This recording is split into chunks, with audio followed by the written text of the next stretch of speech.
What you're about to see here is, I think, the most effort I've ever had to expend in order to achieve a blowout in favor of the blue team. As this battle develops, it's not initially going to look like it's gonna be a blowout in favor of the blue team, but it'll end up that way, and there's a couple reasons for that I'd like to analyze. Now, first of all, before we get started, we're playing the Vampire 2, an old campaign ship. Not that old, it was only from a couple of updates ago. And we've got Hector Waller at the helm with a build that is designed for maximum tankiness. Our inspirations are Carlo Bergamini, the Italian destroyer commander whose base trait reduces incoming damage from shells, torps, and bombs to your destroyer per 1% HP lost. We've got Trubetskoy as the other inspiration that reduces damage taken by the destroyer by 7.6%. And then in Waller's second row of skills, we've got Quick Fix, which reduces some splash damage and allows us to maintain mobility even if we have a disabled engine. And in his last row of skills, we've got Scrap Iron Flotilla, which reduces incoming bombs from shells, torps, and bombs to your destroyer per 1% HP lost, just as Bergamini's base trait does. And in the legendary row, we've got Steadfast Soldier, which gives us a little bit more HP and essentially activates the destroyer version of Will to Rebuild if we're below 20% HP within 4.5 kilometers of an enemy. Now, that's not going to happen in this game, but the Bergamini, Trubetskoy, and the Scrap Iron Flotilla skill are all going to work together to make sure that we take less damage as the battle goes on, and that'll be evident near the end of the match. However, this build sacrifices concealment. We have a 6-kilometer detectability by sea, and our destroyer opponents, our number one is Z52 with a smoke sonar combo that is much better than ours. His smoke sonar can allow him to detect ships at 6 kilometers of range, whereas our smoke sonar combo will only spot ships at about 4.5 kilometers at best. And furthermore, the Z52 and Gdansk probably have better than 6-kilometer concealment, so they're going to outspot us anyway, which means we need to be careful. Now, we've got a triple battleship division north of this capture circle. I don't think they really represent any threat to the cap, so now that we've flipped it, we're going to head toward A to try to counter whatever destroyer was there. But of course, that destroyer has the same idea. He's headed toward B, and it's the Z52. We spot each other, so we'll open up fire, waiting to see exactly what he does, and it looks like he is going to beach himself on the island for a moment and smoke up. Now, what we're not going to do is push the smoke initially. He's got the smoke sonar combo, as we know, and he's going to outspot us by at least 2 kilometers, maybe 1.5. We can spot him with our own sonar, but he's going to get vision of us first. And if we push into him, we're going to get closer to the 3 battleship division north of the cap, which means they're going to be able to shoot us. So we need to be a little bit careful. We launch torpedoes at the smoke screen. They're not going to hit. And we deploy our sonar to give us advanced warning of the Z52 torpedoes that are certainly coming toward us. And they are. We're able to avoid them thanks to the sonar. And we can see, because of the indicator from the perceptive skill, that the Z52 is now inside of the Bravo cap in the process of flipping it.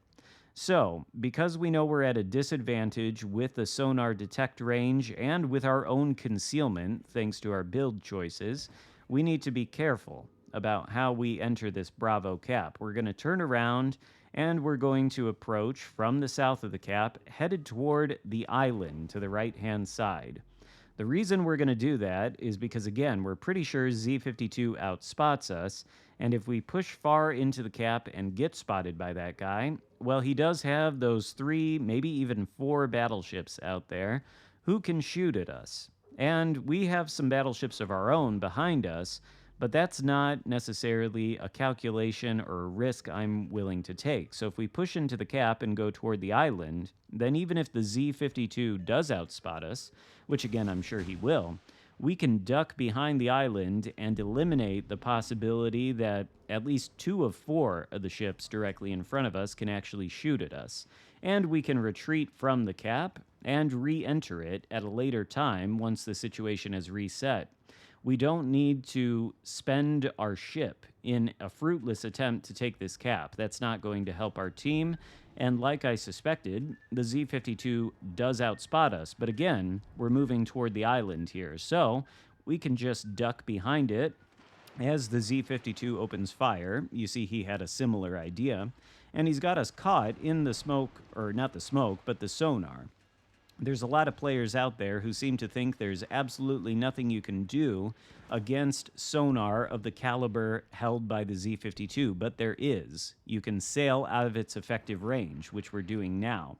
But here, we're going to make a mistake that is going to show you exactly why I don't want to get spotted in open water in front of all these battleships by the Z-52. We do get spotted. He turns around to counter us, and we're going to deploy the smoke. But we know his sonar is active, so we should be hightailing it out of here. He's got us caught in the sonar temporarily. His Schlieffen over there is pelting us with secondaries, and we're taking some fire from some of the other ships out there. Now, if we continue to retreat, the smoke will block the line of sight, and so long as we are out of the radar range, we'll go dark and be able to survive. But as you can see, we've lost most of our HP thanks to that mistake. That was just a little bit of oversight or a little bit of non-thinking on my part, but we are able to extricate ourselves from the danger. However, the enemy battleships are pushing in a little bit, and they are behaving exactly as a triple battleship division always behaves. Well, not always, but most of the time. They've put their ships in essentially the same 2 grid squares, which effectively means that our team has to worry about 1 battleship when they should be worried about 3. The worst thing you can possibly do with your battleship, as I've said many times before, is put them in the exact same spot on the map, because that eliminates the possibility that you'll be able to create crossfires on the enemy team and opens you up to crossfires from the enemy team. In addition to that, if you sit your battleships right next to each other in the same grid square as the 2 Ohios are doing, well then even a destroyer with only 5 torpedoes, like the Vampire 2, is going to be able to score multiple hits on multiple ships. There's one on Ohio number 1, and another on Ohio number 2. So a pretty good torpedo salvo. 2 out of 5 torpedoes hit. Not bad at all. Meanwhile, this Ohio here directly in front of us looks like he's on a quick trip back to port, and on the alpha flank you can see the blue team has won the alpha flank. They sunk the cruiser that was over there, I believe. The Z-52 retreated into Bravo, and the Schlieffen is now in the center of the map with the triple battleship division. So all of them are potentially in a crossfire here. You see how spread out the blue team is, including all of the blue battleships? That's what you want to see from your battleships, because it means they can get crossfires on these guys who are in the center of the map. Now that we've got Alpha secured for the Blues, or rather now that our teammates have secured it, there's a little bit of breathing room here. But we cannot allow the enemy team to have a 2-cap advantage. We do at least want to push back into B in order to contest it. But of course we know the Z-52 is still lurking around somewhere, so we want to be careful. And ultimately, we are not going to be able to push in while this Ohio is. However, we've got a friendly cruiser who's launched a torpedo salvo from the Alpha Cap at the Ohio's broadside, creating a crossfire with torpedoes, essentially. And so, those torpedoes are going to make contact with the Ohio, and send him straight back to port. That is essentially going to clear up the cap, although there is one Yamato inside of it. His bow is pointed in the opposite direction, though, so he's kiting away. The enemy team has lost 3 ships at this point, and we're outspotted by Z-52. We're hoping he doesn't have the sonar active. We deploy our smoke and our sonar. We go dark, and Z-52 smokes up right in front of us. It doesn't seem like he's got sonar active, given we're not spotted. And I was wrong. Yamato is actually pushing in rather than kiting away. But again, he's opened himself up to a crossfire because he's in the center of the map. He's got a battleship in front of him and one in the Alpha Cap that has his broadside. So he's not long for this world. That means we're essentially alone, at least for the moment, against the Z-52, who we do catch in our sonar. But we were spotted from the sea because of the Gdansk over there. Didn't know he was there and able to provide support for the Z-52, who now has us caught inside of his sonar, but we've got support in the form of 2 battleships behind us, and so Z-52 goes down quite quickly. Meanwhile, even though we've taken a lot of damage, our commander build here is coming in handy.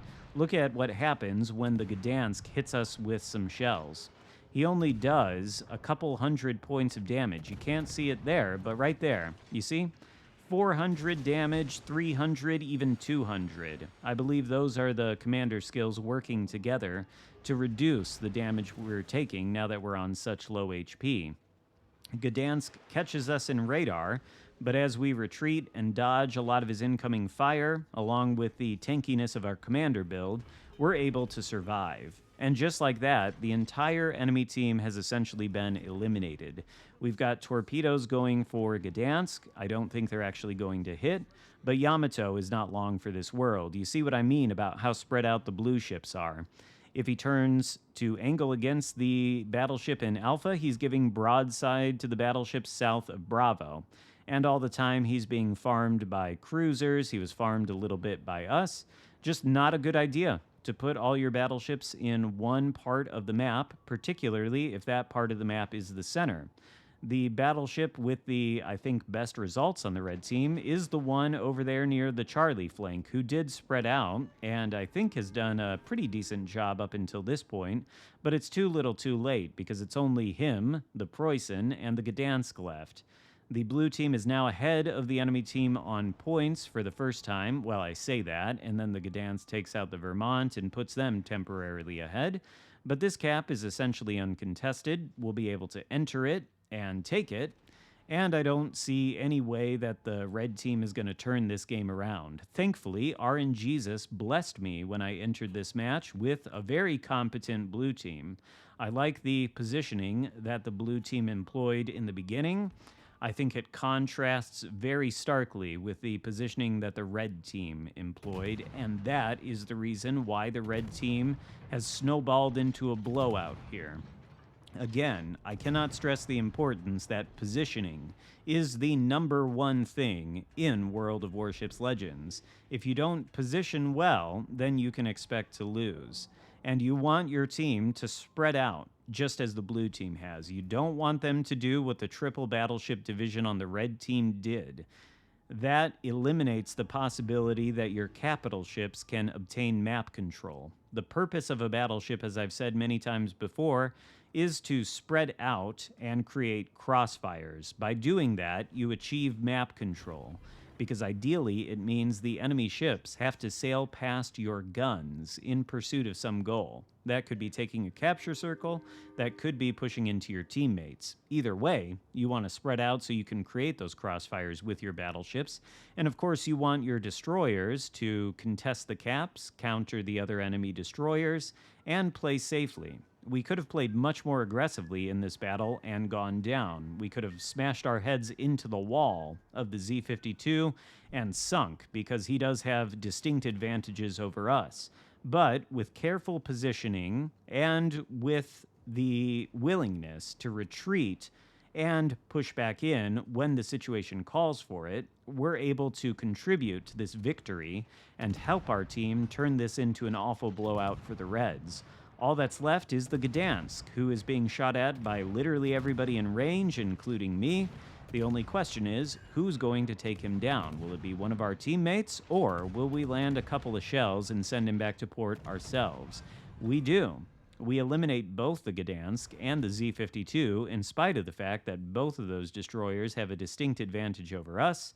Of course, our fight against the Z-52 was actually legitimate. The Gdansk, not so much, but we end up with 3,000 XP at the top of the leaderboard, and we've got 4 teammates with us who are over 2,000 XP. This was a good blue team, and this was, I think, an interesting game to analyze for how it ended up turning into a blowout. Again, it all comes down to positioning. So I hope you enjoyed this video for today. If so, give it a thumbs up, consider subscribing if you haven't already, and I'll see you next time. Goodbye.